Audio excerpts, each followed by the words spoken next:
Hello and welcome to another episode of the FemiNinja Project. And as always, I have a fascinating guest with me today, and she is an amazing, wonderful woman with an incredible story to share with us. Her name is Kanika I'm going to mess it up. Vasudava. And she is a speaker, corporate leader turned energy coach, radiant empowerment coach, and Akashic Records Reader who helps people break through invisible ceilings, awaken their unique gifts, and step into a new level of clarity, self trust, and authentic leadership. Through her work, Kanika's clients find more joy in everyday living and where their voice and presence are seen and valued. She is also the host of the Art of Life podcast, which is about real growth, soul expansion, parenting, and everything in between. Vakisha, thank you so much for being here and welcome to the show. Thank you so much, Cheryl. I'm so glad to be here. It is an honor to have you on the show. You really are an amazing person and do incredible work for your clients. But just share with the listeners how you got to this point in your life where you became involved in the work that you do. That was never a planned story. Ah, I am an engineer by background, an MBA professional. So I was at this point in my mid 30s where I wasn't too happy in life. If you looked at my Facebook photographs or videos, it was the best. I was going to a lot of places, having good vacations. I was in a happy marriage, seemingly. I had my young son. Everything seemed perfect. And yet I felt that I was losing the joy of everything. Just nothing felt okay. The sad thing, though, is that time I spoke to some of my friends and I would just generally ask them, hey, how are you feeling? And it is such a disappointing fact about our world that a lot of my friends said, well, this is how life goes. As you grow up, life just gets a lot more miserable. oh, Like, this is how it is. And I would look at them and I would say, yeah, okay. And I just couldn't take it. That time, I was really going through a rough patch as well. My marriage wasn't working out. This is not stuff that I told people then. I was trying to work through it, trying to understand what was really wrong with me um, and fix that. But I didn't know really how to deal with it. I was pregnant with my daughter at that time. Um, and the pregnancy medically was going well, but really it was a very depressive time for me in general because I was trying to work through it all and I just did not know. And then I learned that she's a daughter, uh, which on the one hand was great. It was awesome. Like that's how it would complete the family because I had a son. It would be awesome. And then on the other hand, I was really scared. Like, oh gosh, okay, now I have to raise a woman. Because what I had done in my life was I had followed the path. Whatever everybody had said needed to be done, being the good girl, I had done that. And in my mid 30s, here I was in the supposedly perfect marriage, having the perfect child, whatever was supposed to be ticked off to be happy. And I was so empty inside. And so it crushed me that, gosh, I'm going to have a daughter. And is she going to be like me? Is she going to have the same life that I have? Well, with those thoughts still, the life was going on. And then one day I woke up, but I did not feel any heartbeat at all. I did not just feel her moving. So I went to the hospital. I realized that I had lost her. And then I had to give birth to a stillborn because she was oh, 31 weeks I'm so sorry. at that time. Yeah, it was overwhelming then. It was really, really overwhelming. But I think I'd brought life to that place where I just really needed a good wake up call. because till now, whatever had been happening, I'd sort of been trying to cover it up and pretend as if everything was okay. Deny, move on, get on to the next thing that I could do, and just pretend that things were working out. Whereas this was very physical. It was a reminder when I got home, everything was there. Like I was 31 weeks pregnant with her, so I was awaiting her arrival and not that. Um, and now this was hard. This was when I could not escape how things were actually going on for me. And for the first time, I cried for her, but I cried for a lot of things. I cried for my own guilt that I had slept that time, all the wrongs that I felt with me. Mm-hmm. And I knew I had to connect with her. So that is how my journey started. I had no idea about energy healing. Um, I come from a traditional family from India where we believe in reincarnation, but I did not really know that I had any power where I could touch base with anybody else or Mm-hmm. a spirit. But I knew that I really wanted to touch base with my daughter. I wanted to chat with her like I'm chatting with you. Mm-hmm. Because there were questions I had. I wanted to know what happened. I really wanted to apologize because I was sleeping while Mm-hmm. she was transitioning. I was very guilty. I wanted to make sure that she was okay as a mom. So, in the whole desperation, that whole time, I kept asking the universe that time that you've given me this and I just can't live through this. And I honestly thought about checking out from my life as well because it was just so hard to live on. Mm-hmm. But I had my son who was 2 years old. So I couldn't check out on him. And he was literally the only reason that kept me alive. Mm-hmm. Because apart from that, in my human experience, everything just felt so much more bigger, something that I could not handle. Mm-hmm. So that time I started asking the universe that I need your help and I just need a way to connect with my daughter. And you show me the way. And series of incidences, I found a teacher who was teaching energetic tools. And then he taught me how to connect with my daughter, which is now what I do for other parents and other healers as well. When I when I was connecting with my daughter the first time, and I'm saying, "Hey, I'm really sorry. I'm sorry that I slept. I'm really sorry that I did not do it right." And she's like, "Well, you did nothing wrong." And I couldn't Oh. believe it.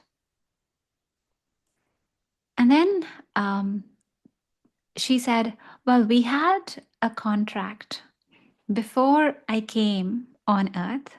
My sole contract with her was that if I was wasting this lifetime, that she would come and she would help me wake up."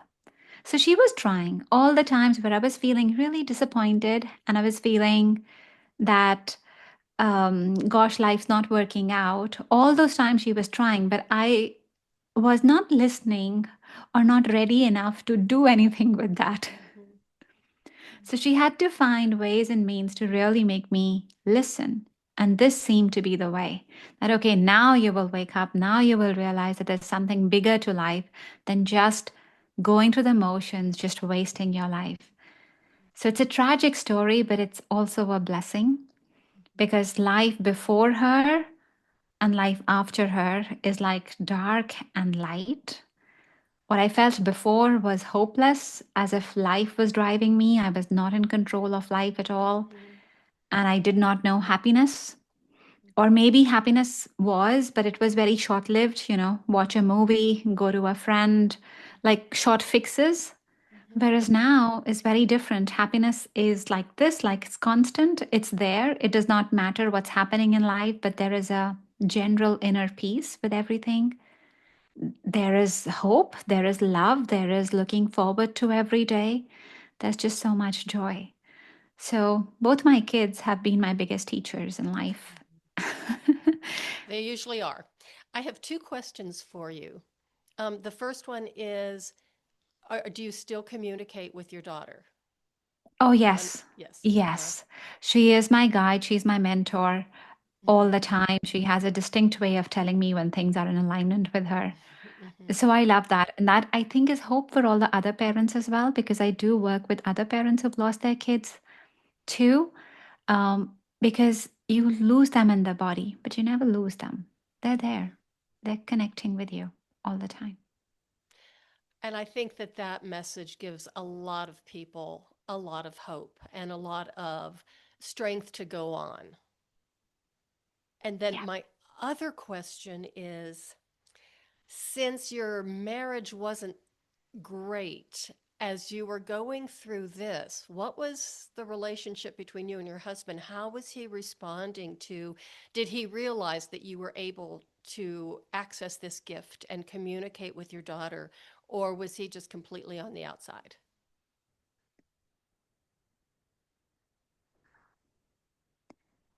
It's a s- strange story Mm, in the sense that the teacher that I had to go through eventually, he first found out the modality and he said, well, this teacher came to me and I'm buying this course.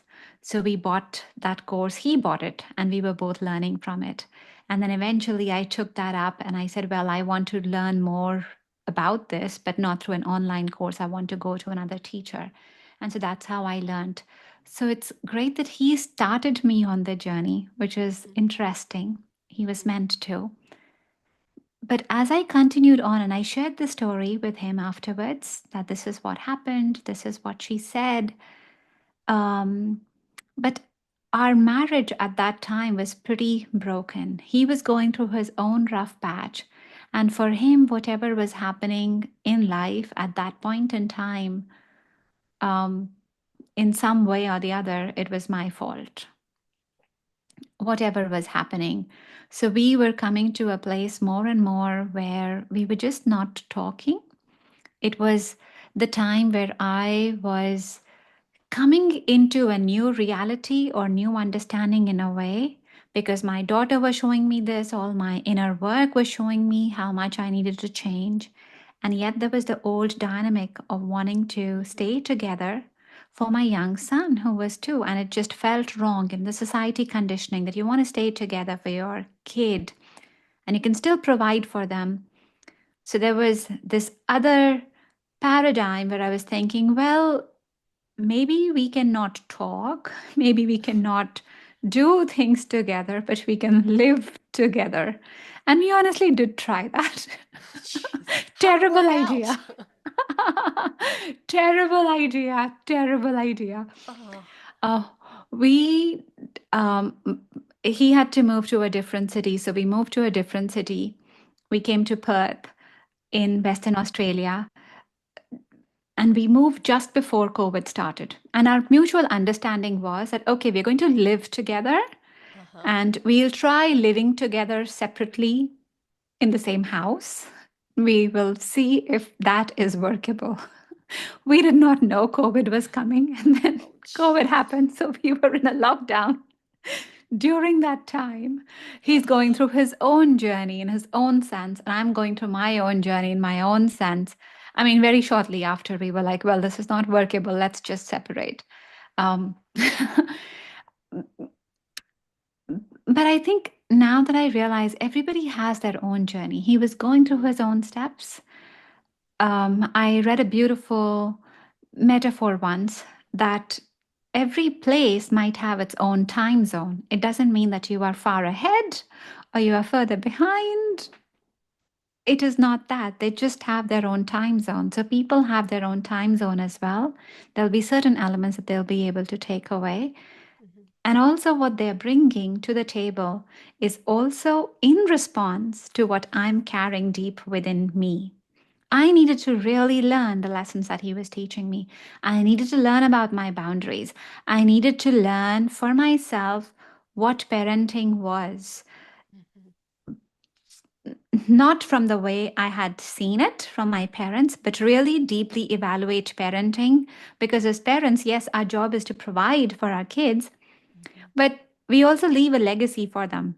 mhm, The most important legacy we leave is by behaving however we behave, because that's what they just automatically take. It's not the words. I had to relearn so much about me. I had to reshape so much about me, and he really helped me do that. And eventually, he's gone on his journey as well. And we're really good at co parenting now, so which Mm-hmm. is great. We worked on that. Um, but that was a goal that I had, and that is something that I love offering to other parents who are on a journey like this as well.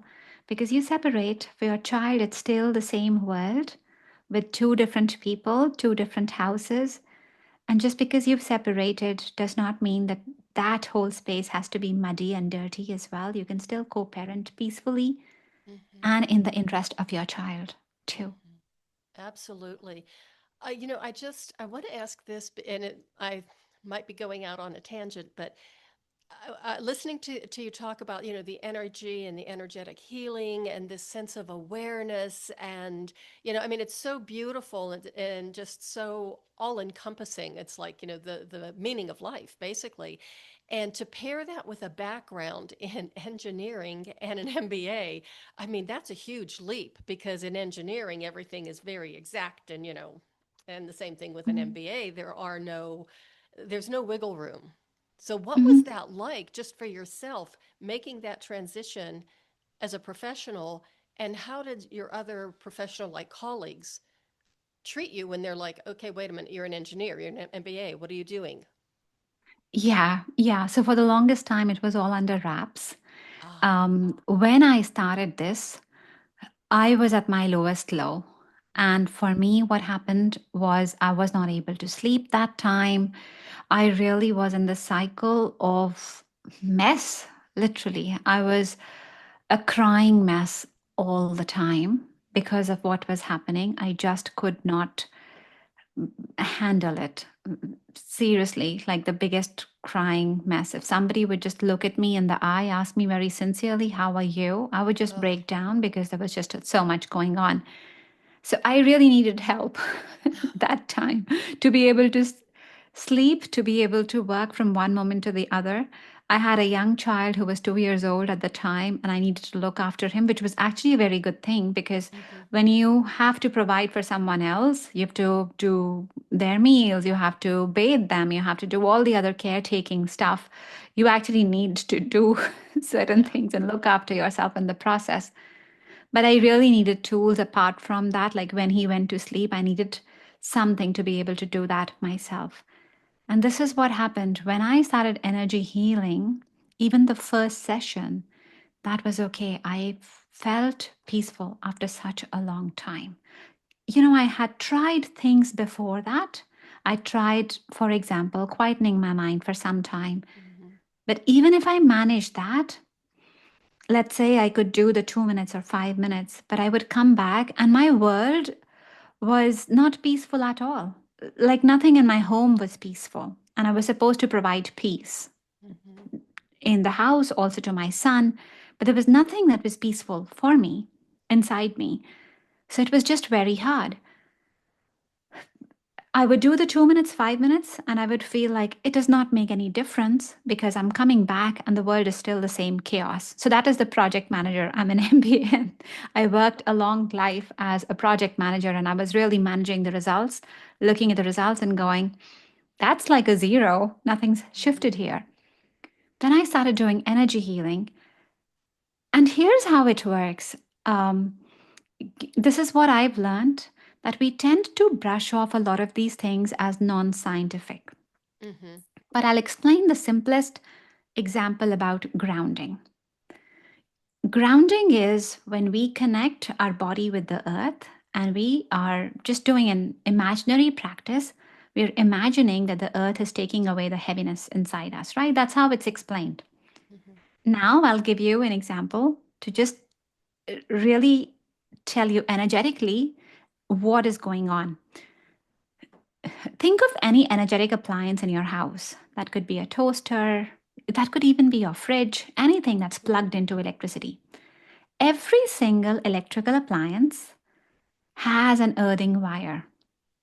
The job of the earthing wire is that it takes away the negative charge, so in case the appliance gets a fault, that negative charge does not shock you.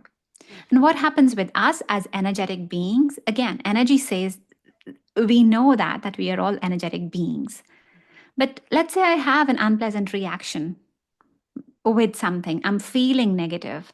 We walk around in human bodies not knowing how to let go of that negative charge. And so, what you do is when you are grounding, you're actually allowing that negativity to go away.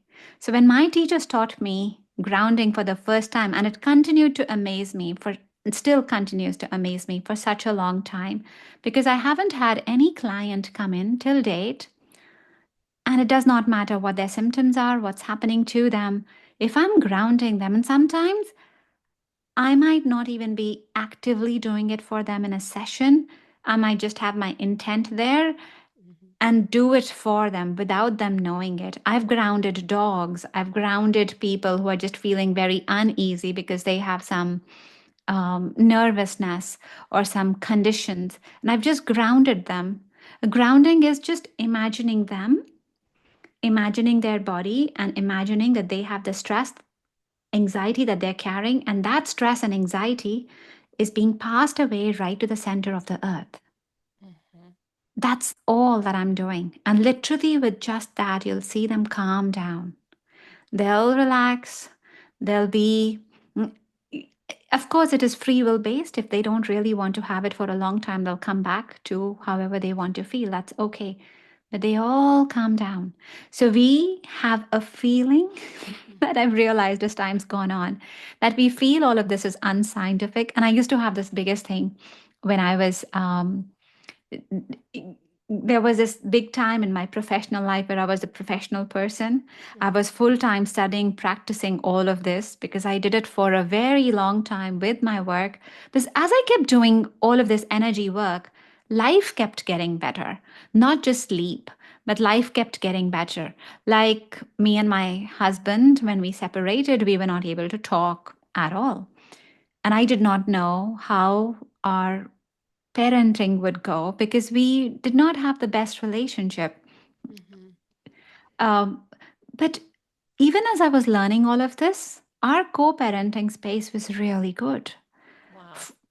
I remember my son was 4 at the time, and there was a time when I had just picked him up from his dad and I'm driving, and he's going, "Well, mom, why don't you and daddy, why don't you live together again?" And I'm looking at him, I'm like, "Honey, we can't do that. Like, we just," so I never um, bad mouth his dad ever, um, because I don't think that that's my job. That's his safe world as a child. For him, that's his dad and me. And whatever happened was the adult thing between us. He wasn't responsible for it. He does not need to know it. So all the story that he knows is just that dad and mom don't really get along with each other. And so I said, "Well, mom and dad don't really get along with each other, so we can't stay together." He's like, "No, but I see you now and you can talk and you can laugh, so you can be friends." Which is adorable. But it also says that, oh, we worked on the relationship so much that our little kid was able to see the difference all within a span of just 4 months. It was easy Wow. because of the tools. Like we've Yeah. done all the birthdays together, all the major things, major milestones together. We've gone to school functions together. And mostly for his key moments, he's seen us together, both of his parents there. Because that's the other thing sometimes with parents, with kids who have divorced parents, um, they have one parent and then maybe not the other one. And there's a constant state of grief or missing out that they can't even talk all the time. So it's been amazing that way. And I kept doing it more and more because it was bringing more peace to me. At my work, I got promoted. Then I got offered, again, promotion was exactly what I wanted. I got what I wanted. Then I wanted to have more work life balance, and I did not want to compromise on my salary. I wanted to have more salary as well.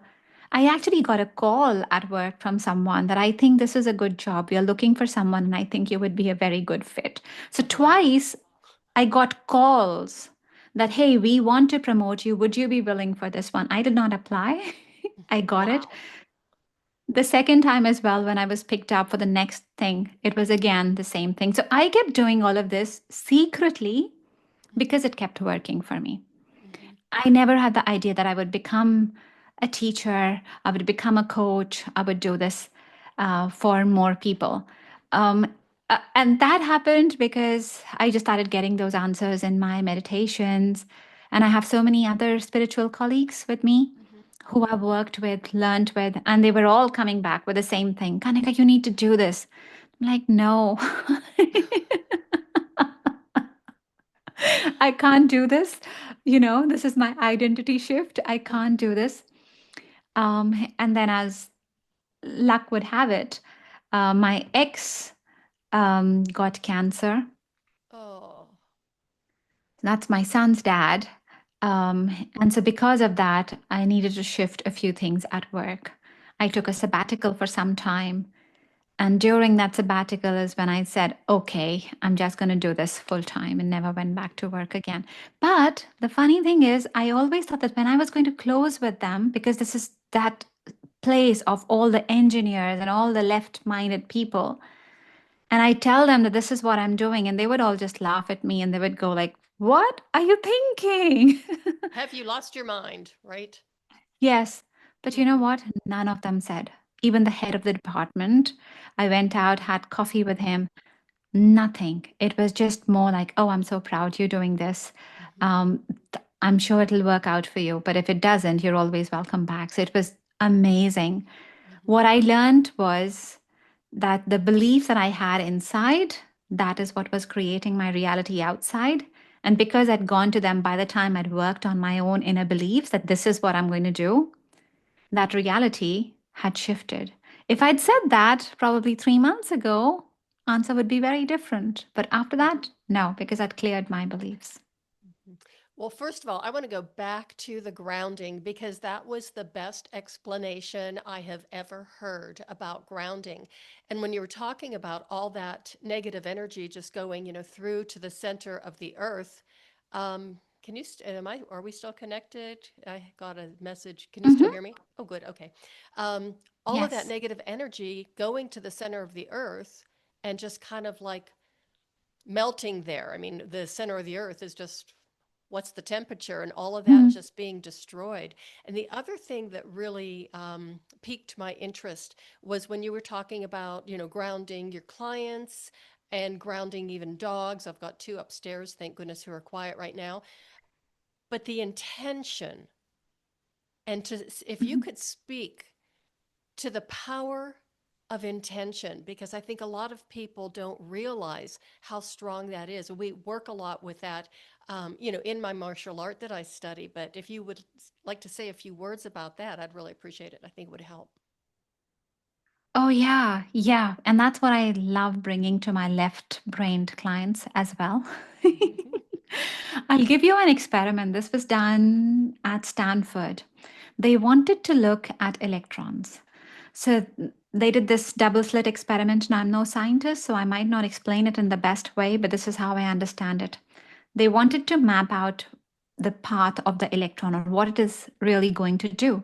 Now, an electron, as such, by the way, electrons are these moving pieces that we all have in any atom. So every single cell in our body has atoms, and our atoms have electrons. So we all have electrons. Um, I was looking at some stats, and perhaps maybe an average 75 kilo person or an average person has about 7 octillion electrons in their body. Wow. Octillion is 10 to the power of 27.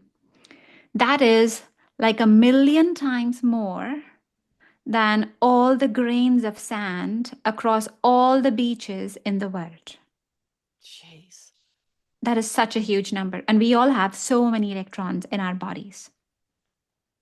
Now, here's the funny thing about electrons. They wanted to see the path, and normally the electron goes in a wave like pattern, as in Mm-hmm. it's a possibility, right? You cannot say where it is going to go. It's like wave, like sound wave. Sound wave will not make an impact. Yet when they observed an electron, literally just observing, just wanting, okay, where is this electron going? That electron, the possibility became a particle. The possibility, the idea became a reality. And it hit the slit and it made an impact there. You and I, all of us, we've got 7 octillion electrons in our body. I'm writing that word down. Octillion. Wow. So that is how many electrons we've got firing every single seconds with our intention. If a single electron can go and convert from the possibility to a reality, to a particle, imagine what our power of intent can do. That's why there's so many celebrities out there. There's so many people who say, "Oh, I just had the vision. I manifested this." Because they hold the vision so strong, they go like, "This is what I want." And this is what they get. Like, I did not know how to connect with my daughter in any shape or form. I was just asking the universe all the time. And because it was such a deep desire, I was going as a mom and I was going, well, I need to talk to my daughter. There wasn't, even though it seems silly, but I did not have doubt in there because I was asking as a mom and I was going, I really need this. I really need to talk to my daughter. And I got it. I had no idea that, very soon in 3 months' time, I'll be able to talk to my daughter because I knew nothing about all of this. Yeah. But I did it. And that's every single person who holds that idea so strong, this is what I'm going to do, that is going to manifest, whether it is a positive thing that you're looking at, whether it's a negative thing you're looking at. It will happen if you hold that thought very strongly. So that's why it is very, very important to guard your thoughts carefully. Mhm. Because what you Yes. tell yourself, and what you believe is what you become. So you have to be very, very careful what you tell yourself and don't let people put labels on you. And be careful the company you keep. That makes a big difference too. hmm hmm Think of your thoughts, think of your beliefs. Sometimes we might have underlying hidden beliefs. Like, for example, someone might really want to manifest $1 million, or let's say maybe $1 million is too much. Maybe they want to manifest $10,000 and they're wanting to just have it easy.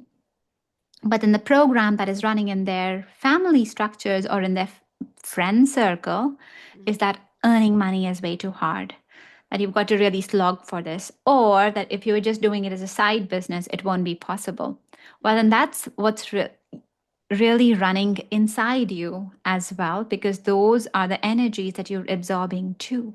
So you've got to work on those beliefs, understand that, and see and let those go. When you connect with the earth that time, you ground those thoughts. And you could even ask the universe to help you, and say that, oh, I want to have more empowering beliefs about money. You could bring in the new empowering beliefs that would make it better for you Mhm. to have that, to hold that. There's actually a lot more that goes on in terms of manifesting. I think people know step one, which is around visioning or around the power of intent. But Mhm. there's a lot more that goes on to really manifesting. Mhm. Wow.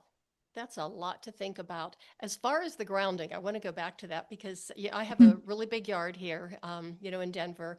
And every morning I like to go outside and I walk barefoot, through the mhm, yard as long as it's, not too cold.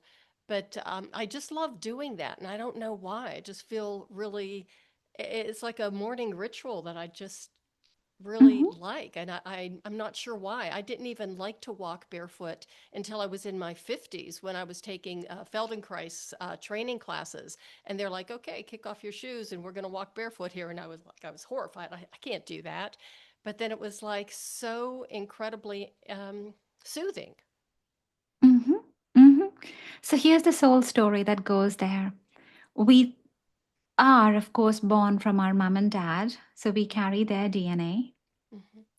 But if you think of us as energetic beings and where our energy is coming, there is, or there are other beings who are also helping us incarnate and come onto earth.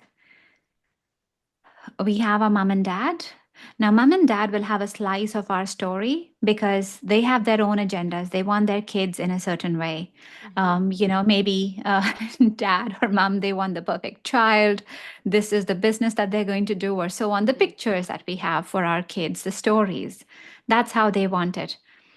There's a much bigger, unconditionally loving entity that's saying yes to all of us. That's Mother Earth and Father Sun. Mm-hmm. Mother Earth knows our whole story. So she's not looking at just, okay, what is it that you're bringing in? She is understanding your whole soul pattern, like just you, your entire essence. She understands what you will do on earth. You might be able to do it fully, you might not be able to do it, but she understands why you're wanting to incarnate, what is your purpose, what do you want to do, and she says yes to that. So she's unconditionally loving. If you think about it this way, Earth is providing us everything that we have. Mm-hmm. Your house, all your relationships, everything exists on Earth. And it does not matter what you say, what you speak, whatever. Earth, Mm-hmm. Mother Earth is always there. That's why across cultures we call her Mother Earth. Mm-hmm. She's always there. And this is that unconditional love that you're tapping into. When you tap into Earth, the other thing I would encourage everybody to do is imagine that your connection is going right to the heart of Mother Earth, is right to her center, to her core, because that's where the highest potent energy from Mother Earth comes. Sometimes the surface level can just have all the other energies flowing through that as well. But the deeper you go, that's where you really connect with the richness of Mother Earth. And then Father Sun is the other providing Mm-hmm. source. So I always balance it out. Mother Earth is more like the nurturing mom. She takes the stress away. She's like, okay, relax. Now you can go to sleep. Okay. She's that cuddling, soothing presence. And then Father Sun, sun being the heat, sun being the energy with which plants will actually sprout, the seeds will sprout, life will begin, right? Sun brings in that divine masculine energy. And when you bring in the light of the sun, that gives you more fuel, more passion to then do whatever you want to do in life. It's the provider of all the energies, the starter of all the energies. But also, if you're feeling drained, like you get up in the morning and you're like, well, I really want to do this project, but I don't have energy, then Mm-hmm. Father Sun is a good energy to tap into. Mm-hmm. Wow. Okay. Now I have another question for you. Do you work specifically with parents or do you work with, you know, um, all populations? I work with everybody. My favorite people to work are parents, healers, coaches, because I Mm-hmm. think I'm on a bigger mission to just help the new earth evolve. Like, I would love to see more business owners like me. People spread out, people bring light in their own unique essence, how they're bringing it, because I help people be more authentic with their own inner voice, like peel off the layers a little bit, like I have done, understood, okay, these were boundaries not serving me, these were things not serving me, but unpeel, grow, evolve. Mm-hmm. My truest joy and passion is when I see people really stepping more into their authenticity, Mm-hmm. into their visibility, into their magnetism. So, when business owners can bring in more clients, when they can say their messages in a way that lands, when parents can have more loving relationships, but easier relationships, that is my place of joy. Mm-hmm. And everybody, but I think it brings in people who are really ready for the next level of expansion. And then what made you decide to start a podcast? And tell us a little bit about your show. The podcast was actually happening a little bit before, as I was sort of hiding during my corporate job and doing that. As I started doing, this work full time, and tapped into the energy healing more and more, I realized that my business, I thought I was the business owner. Now, this is going to sound very funny. I still am the business owner, but my business has a consciousness of its own. Okay, got it. It's like I have a team. Mm-hmm. And then there she is, and she tells me like what she wants as well. And she sees sometimes a bigger picture and she goes like, well, this is what you need to do. So she kept saying that, you need to speak more. You need to speak more. I'm like, what do you mean? I am speaking more. And turns out she was just telling me that no, go deeper. Actually, like all the woo-woo stuff, a lot that I have shared, a lot that I have shared today, Mm-hmm. but maybe my engineer and MBA self would have not shared in such depth yesterday. Mm-hmm. Mm-hmm. That's what she's kept telling me, like, you do this and you do this. So the podcast was really the birth of that and me doing that more. Now I am doing one segment there now because as the whole journey is gone, I'm just tuning into my guidance and seeing where is the Art of Life podcast? Mm-hmm. What is the purpose? The purpose for that one has now evolved to really helping people evolve and bring that 5D consciousness onto Earth. I feel really called to help star seeds understand. Star seeds would be people who feel that they're out of place in some sense, Mm-hmm. people who feel that they're different from their families, people who feel like they want to bring something that is radically different on earth Mm-hmm. and they are wanting to get to the next level. So I love doing Akashic readings for them on the podcast for parents who are parents of star seeds, parents of sometimes people who have um, neurodivergent issues or ADHD or some other things going on with them, because in a physical world, we often can limit them and Mm-hmm. we perceive them to be that label. We partly Mm-hmm. do it because we only see, let's say, a blind child just as the blind child. We don't see the gift beyond their being blind.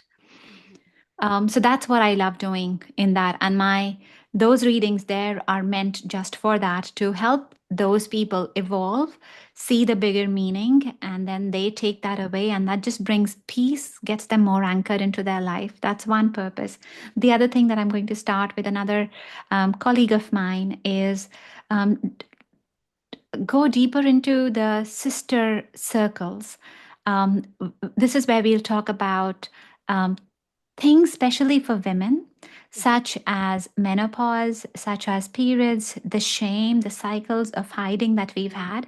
Because as we all grow into the new earth or the 5D vibration, that is a lot around love, harmony, that's around divine feminine, that's around equality, that's around getting everybody together, not a you, like it's not a battle anymore, but it's let's all rise together.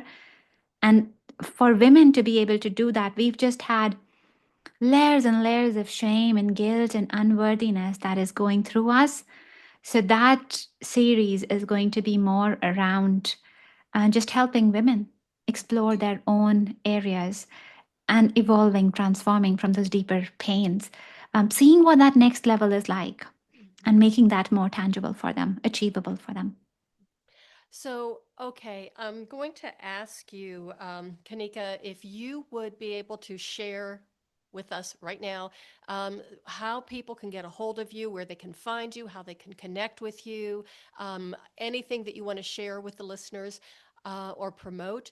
Of course, all this information is going to be in the show notes. It's already there and will be forever and ever and ever. But I really like for the guest to be able to articulate because it makes it a lot more personal and, more people would be inclined to connect with you. Yeah, thank you so much. So my website is artoflifecenter.com, A-R-T, artoflifecenter.com, because that's what I believe it is. It is just the art of life. How do you live? Hmm. And if you wanted to book a free clarity call with me just to understand what's going on with your life, what are the patterns, you can do that at artoflifecenter.com/call. On Instagram or LinkedIn, my handles are at Kanika Energy Coach. Check me out, find me in there. And again, send me a DM, because rather than giving you something that is, hey, you go and you do this, this is my one size fits all approach, I really Hmm. like to get to know you. I do have a variety of offerings. There can be individual workshops, there can be one on one reading sessions, there can be more um, specific mentorship containers. Hmm. uh, all that is possible, but I love to see people where they're at and give them something that honors that path. Mhm.